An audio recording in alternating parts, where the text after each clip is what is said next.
Hello and welcome to week 3 in society and technology. And here we are, chapter 3, technology and civilization. Of course, technology has been a major aspect in terms of moving us from a relatively uncivilized life to a civilized life.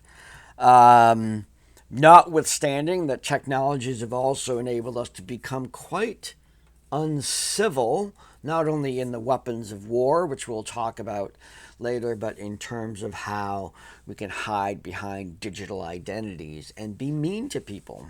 So, not civilization from a technological point of view embraces these modernizations of efficiency, but at the same time, we're still humans and we're not always civilized. Now, that said, the discussion for this chapter focuses on the adoption of new technologies. And I want to continue to reiterate, when we're talking about technology within the concept of this class, we really need to let go of the idea that this is all electronics.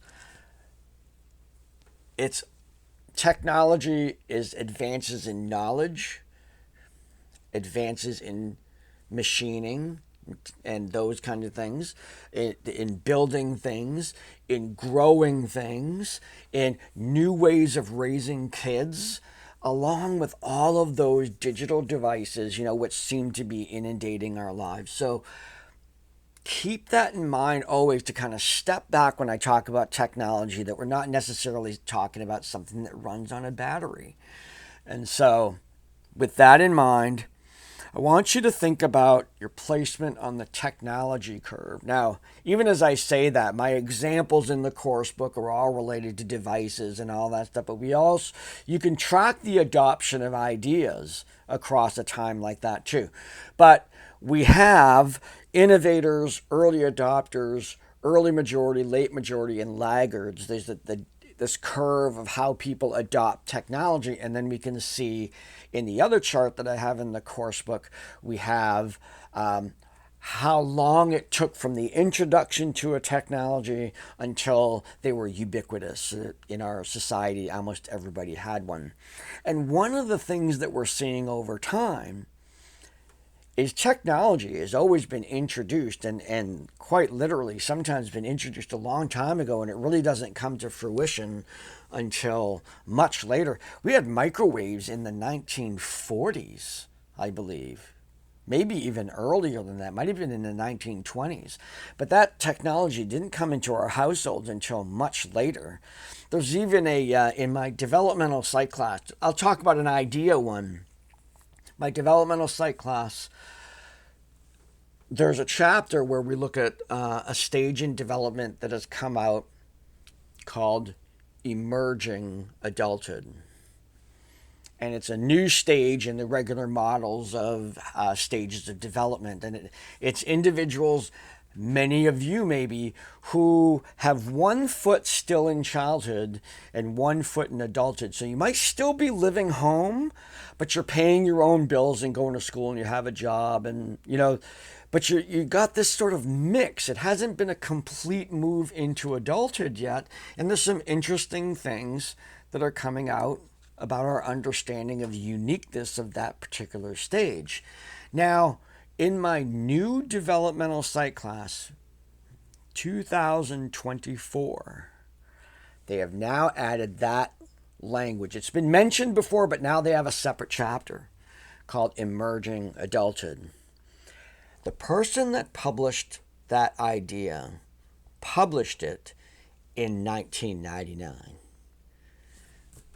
So from 1999, which just happens to be the first year I started at KV, I was teaching developmental psych, and there was no mention. It was still hot off the presses. And it's taken all the way to 2024 for this idea to finally make maybe what we can call the mainstream of ideas within developmental psych. It hasn't been absent all that time, but it's taken that long for me to find a textbook that actually had a chapter about an idea that is literally 25 years old. So that lag in terms of when new things come out and how they become ubiquitous applies to everything. So back to the discussion. I want you to pick technology. Could pick ideas. You could pick cellular phones. I don't care. I want you to place yourself somewhere on there. Are you the one? You have the latest, greatest. You get beta versions of software on your computer, because you want the latest, greatest. Even though they might not be working perfectly, you're getting those things.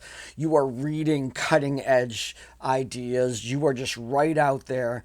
And then there's early adopters, work out a few of the bugs and then I'll be on board.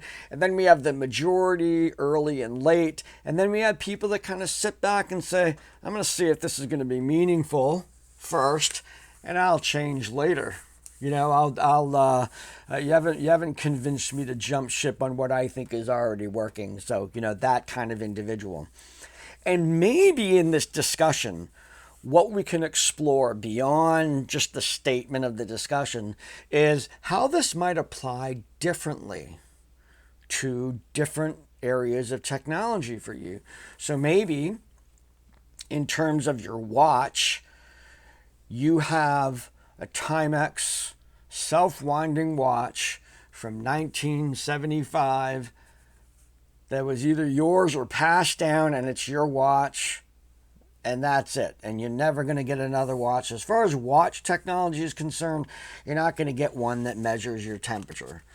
And then maybe in other areas of your life, like on your computer, or maybe within the field that you're going into, you're right on the edge. You're like seeking out and learning about things that are on the cutting edge, because that's where things are going to be emerging for new jobs and new job descriptions and whatnot.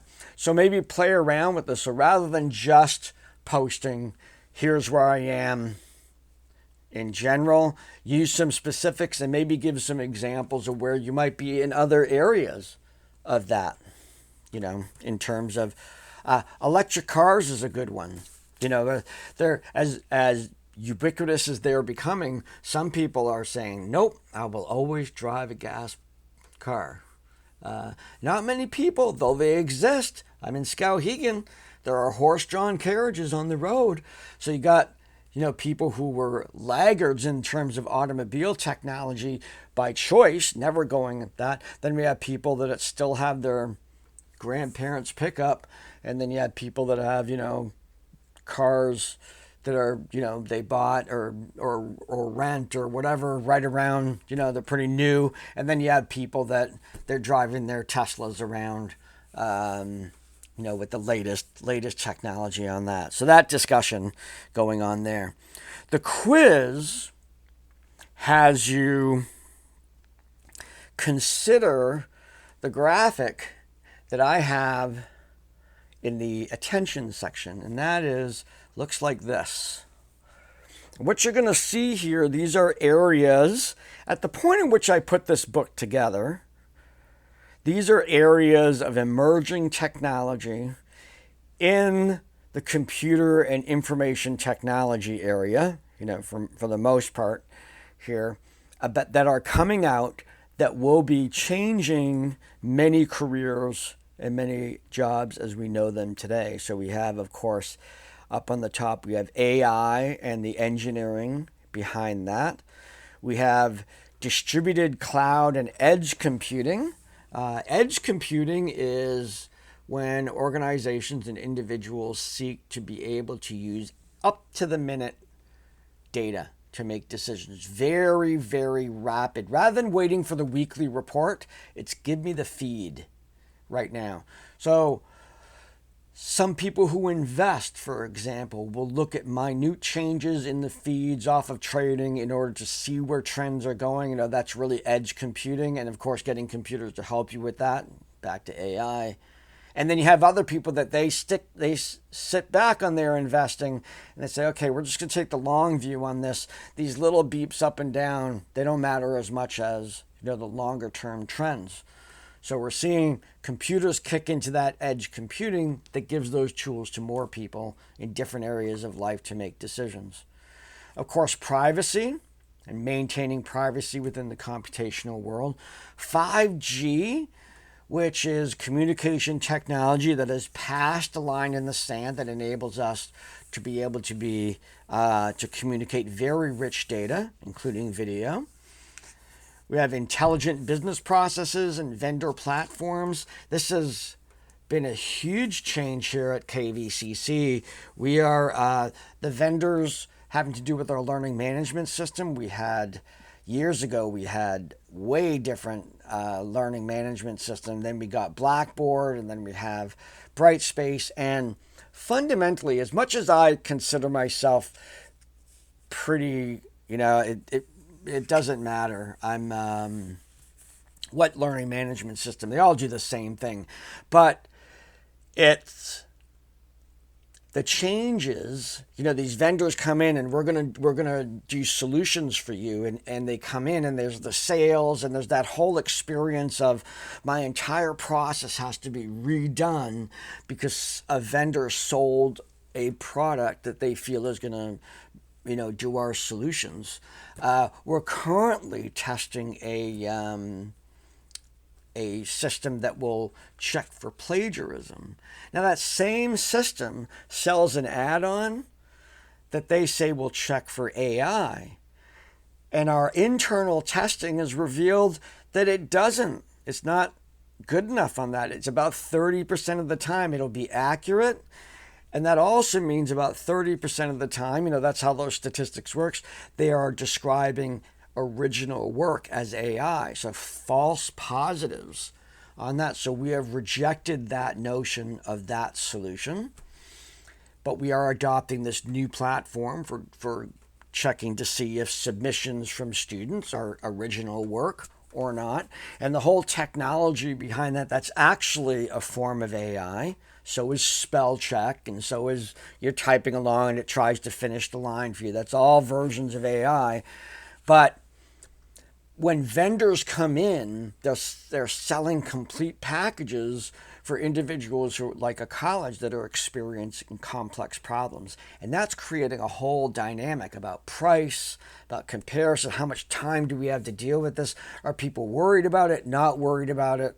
Those kinds of things. And that's affecting industries all over. My wife works in doing home assessments for eligibility for long-term care, and they've gone through 3 separate systems since she's worked there in 5 years. 3 different systems at the state level that they have to integrate into their work process. So as different vendors come in and they bid on getting contracts to sell their products and stuff. So big issue there. Then we get to the Internet of Behaviors. Now, you probably heard about the Internet of Things, and that is when we have connected devices, so I can be at home and check whether my laundry is done or not. That's where I'm a laggard there. I have an old-fashioned laundry.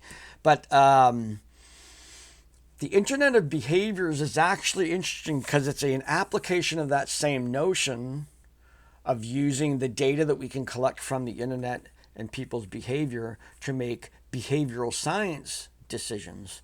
So now that everybody has a phone, and we can give people ads on phones, and then we can track their purchases on phones that they make, we can have a much more accurate understanding of the effect of the ad on purchasing behavior. That's just an example. So they're looking at the behavioral aspect of all this, that the ubiquitousness of our cell phones and our digital marketing has given individuals tools to be able to understand our behavior, let alone what Google and Facebook are doing in terms of developing profiles for our behaviors, where we go, where we shop, what we like, what we don't like, what we click on, what we don't click on, that our behaviors are being enumerated to develop profiles on every one of us as we use this. So this very kind of relates to privacy, but at the same time, would I rather get ads that I'm interested in than ads that I'm not interested in? So there's sort of a benefit, not benefit with that. Then RPA, robotics, and hyperautomation. How is that affecting the production of things? Human-centered digital experiences and remote and digital workplace, especially since the pandemic. We had these going on, in terms of people being remote and not. And then zero trust and cybersecurity, kind of with privacy computation over on the other side. So here's what I want you to do. You look at this list, and you could probably pick 3 or 4. In fact, in the modern world, I'd imagine that these things are going to affect almost every job in some way or another. And I don't want you to speculate as to how these things will affect your career. I want you to research.